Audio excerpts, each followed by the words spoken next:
এই জীবনটা সহজ নয়, প্রতিদিন ভাঙা গোড়ার খেলা চলে। কখনো ভরসা হারাই, কখনো নিজের উপরেও বিশ্বাস থাকে না। তবুও আমরা হাঁটি, লড়ি, টিকে থাকি। এই লড়াইয়ের মাঝে অনেকেই একসময় ক্লান্ত হয়ে পড়ে, মন চায় সব ফেলে দূরে কোথাও চলে যেতে। তখন কেউ যদি মায়ের নামটা হৃদয় থেকে উচ্চারণ করে, মা কালী, মা আমি তোমার, তাহলেই বদলে যেতে থাকে সব কিছু। মা কালী সেই শক্তি, যিনি ভয়কে ভেঙে সাহস দেন। তার চোখে জ্বলছে আগুন, কিন্তু বুক ভরা ভালোবাসা, শুধু তার সন্তানদের জন্য।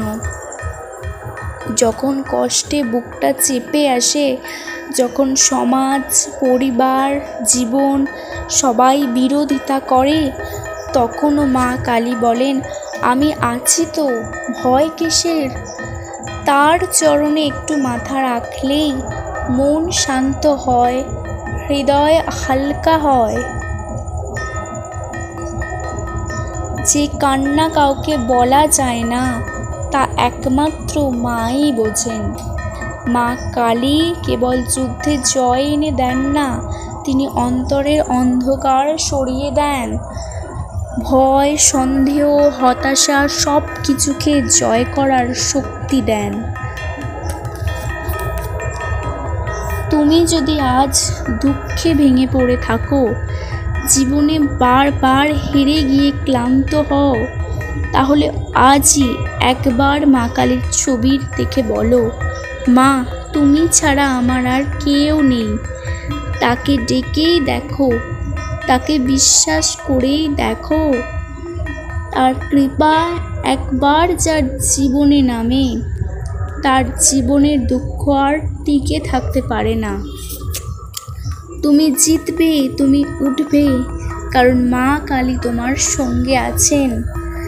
তিনি তোমাকে ঠিক পথ দেখাবেন, ঠিক সময়ে সাহায্য করবেন। আর এই বিশ্বাসটাই আসল শক্তি, যা মানুষকে মৃত্যুর মুখ থেকেও ফিরিয়ে আনতে পারে।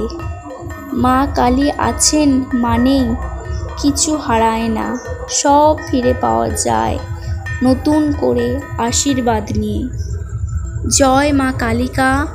মা কালী শুধু রক্ষাকারী নন, তিনি দাতা। ভক্তের কষ্টের বিনিময়ে দেন শান্তি, সাহস আর সাফল্য। তাকে ভালোবাসলে আর কিছু চাওয়ার থাকে না, কারণ মা নিজেই সমস্ত কিছু হয়ে যান।